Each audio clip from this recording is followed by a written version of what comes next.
So, hello guys, ngayong video na to, pag-usapan naman natin yung dalawang unit ni Realme. Itong Realme 12 na bagong labas lang, kakalabas lang this 2024. And then ito naman is yung Realme 11 na kakalabas lang din ito ng 2023. So pag-compare natin yung dalawang unit na to or dalawang kanon yung pagkaiba ng specs. Pero same yung difference nila pagdating sa specs. Pero ayun, yun yung pag-usapan natin. So by the way, itong nakalagay dito sa may Realme 12 natin dito is meron pala tong 108 megapixel na 3 times in sensor zoom, portrait, and then meron tong 45 watts superbook charge na may 5,000 mAh massive battery, and then naka 6.72, and then Full HD Plus yung pinaka-display nitong Realme 12 5G, and then naka stereo dual stereo speaker na din to. And then yung Realme 11 naman, yung nakalagay naman dito sa may likod ng box is meron siyang 67 watts superbook charge with 5,000 mAh massive battery, and then meron din siyang 108 megapixel na Pro Light camera, and then meron din tong Helio G99 gaming processor niya, and then meron siyang 90 Hz Super AMOLED display. So, pagdating sa design, ito muna, pag-usapan muna natin yung both design ng unit na to. Ayan, ito yung Realme 11, ito naman yung Realme 12 5G. So, nahin muna natin yung Realme 11. So, yung Realme 11 pala is naka glossy type yung likod niya, and then pabilog naman siya, pero nandito yung pinaka camera module niya nasa may gilid. And then, pagdating naman sa side niya, ayan, matte finish lang din siya dito. And then, ayan, nandito pa rin yung headset, and then mic, charger, charging pin, and then naka-speaker na din siya. And then dito naman sa may taas, mayroon siyang additional na mic dito sa may taas niya. And then yung fingerprint nito nandito sa may side mounted fingerprint. And then yung size ng display niya, meron tong 6.5 pero Super AMOLED display yung meron dito. Pagdating naman sa may Realme 12 natin, pero Realme 12 naman natin is nasa gitna na yung pinaka camera module niya. So compare natin dito sa may Realme 11 na nandito pa lang sa may nasa may gilid na siya. Pagdating naman sa may texture niya dito sa may likod, ang ano naman dito sa may design niya, matte finish lang siya. So hindi siya glossy type unlike dito sa may Realme 11 na glossy type. And then meron din tong design dito sa may gitna. Ayan, yung parang zipper. Ayan, di lang masyadong kita pero meron yan. And then pagdating naman sa may gilid niya, dito yung side mounted fingerprint na slash power button, and then glossy type yung pinaka side niya dito. Pagdating naman sa ano niya, ayan, may head jack pa rin siya, and then dito yung mic, and then speaker, charger, and then meron siyang additional dito na speaker, and then ito yung pinaka mic niya, and then nandito yung placement ng ano niya, SIM card niya dito. So, pag kinumpare natin yan dito, ayan, mas maliit yung size ng screen ng Realme 11 compare natin kay Realme 12, na itong Realme 12 pala is meron tong 6.74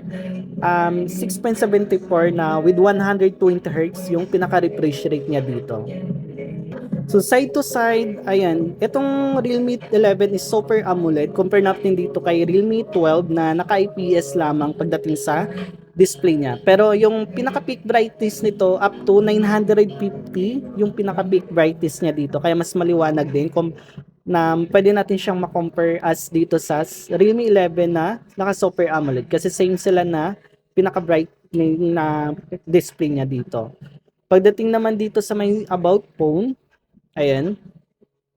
So, meron pala tong dalawang variant. May itong Realme, hindi, single variant lang para palihas nito. Is meron tong 16 GB RAM, na meron siyang RAM expansion, both unit niyan, meron siyang RAM expansion, bali 16 GB RAM, na pwede kayo magdagdag dito ng 4, 6 to 8, hanggang 8 yung pinaka-RAM niya, na pwede niyong idagdag dito siya sa RAM, yung pinaka-RAM niya dito. And then bukod nun, 256 yung pinaka both internal storage ng dalawa na to. Pero expandable naman yung pinaka memory nito, up to 1 terabyte yung pinaka expanded na memory dito sa both unit na to. And then pagdating sa Android version naman, itong Realme 12 is Android 14 na inside the box. And then yung Realme Realme 11 naman is naka-Android 13 pero expanded or update naman tong unit na 'to once na magkaroon siya ng update na bibigay ni Realme dito. So, ito pala is naka 120 Hz, yung pinaka Realme 12 natin, 120 Hz yung refresh rate niya. Samantalang dito naman sa Realme 11 natin is naka 90 Hz yung pinaka refresh rate niya. So, punta kayo dito kung para makita yung refresh rate nito. Punta kayo sa may display, ayan display. And then, scroll mo lang sa baba, and then meron tayong screen refresh rate, and then, ito. So, itong Realme, pwede mong iset for 120 Hz, and then ito naman sa may Realme 11, so pwede mong iset for high refresh rate for 90 Hz. So, dito naman, ayan, auto select, pwede niya siya sa may auto select niya. Ayan, pwede nyo pong i-compare. Ayan. Mas mataas yung refresh rate ng Realme 12 compare natin dito sa may Realme 11 na 4G. So by the way, sa network pala nito is yung Realme 12 is naka 5G naka 5G ready na to. And then yung Realme 11 naman is naka 4G ready na din siya. Kaya mas yung laki ng difference nila pagdating sa internet connectivity. Ayan. So, pagdating naman sa charging speed nito, pero meron tong 67 watts super book charge yung Realme 11. Samantalang dito naman sa may Realme 12 5G na naka 45 watts super book charge. So, ito yung difference naman sa kanila within ayan. Ayan yung difference ng battery nila sa pag-standby. Ayan. And then, yung Realme 11, powered na din pala siya ng Helio G99 gaming processor.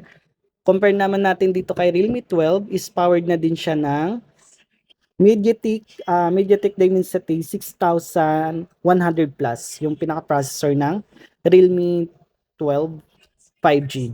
Ayan, yun yung difference ng processor ng dalawang unit na to. Pero both lang din sila for gaming process, depende na lang sa type nyo na processor. Kung gusto mo yung Realme 12 na mas updated ngayon, compare naman dito natin sa Realme 11 na naka 4G, samantalang dito is naka 5G, yung pinaka-processor na ginamit dito. Mas malaking advantage dito pagdating kay Realme 12 na wala dito sa may Realme 11 is yung dual stereo speaker. Kasi ito is naka dual stereo speaker na to yung Realme 12. Compare natin dito kay Realme 11 na single speaker pa rin. Ayan. Wala siya dito sa additional na speaker dito sa may taas. So, both unit na to is supported for 108 megapixel yung pinaka camera module nito. Ayan. Sa pinaka main camera is 108 megapixel yung meron dito sa may unit na tong Realme 11 and then Realme 12 na meron tong 3 times in sensor zoom na both unit na naka 3 times in sensor zoom. Ayan. So, check natin yung camera naman dito sa both unit na to. So, ito yung pag kino-compare natin yung unit na to, ayan, mas lang talaga yung Realme 12. Ayan, both naman sila na 1080p by 30 fps yung kaya nilang i-shoot dito. So, wala siyang 30 fps sa both unit. Ayan. Tapos may dual video mode na pwede nyong pagsabayin yung dalawang camera niya. Ayan. Tapos sa front camera naman na to, ito yung difference pagdating sa front camera ng unit na to, both unit, is yung Realme 12 is naka 8 megapixel lang to. Compare natin dito kay Realme 11 is naka 16 megapixel yung front facing camera. Ayan yung camera na. Din sa may likod. Ayan. So ito yung 108 megapixel. So kung nalito kayo dito for sa Realme 12, kung saan dito yung 108 megapixel niya, punta lang kayo dito sa may more. Tapos punta kayo dito sa may high resolution. So pwede mong gamitin yung high resolution niya. Ayan. Pwede natin i-take sa photos. Hi, Susan. Ating sa price nito, same sila na 256.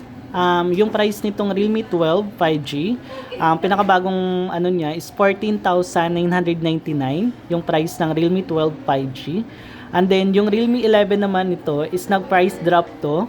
Dati siyang 3999, ngayon po is less ng 1,000, bali magiging makukuha nyo na lang to as 12,999, bali 13,000 na lang. Ito naman is 15,000 pagdating sa price nila.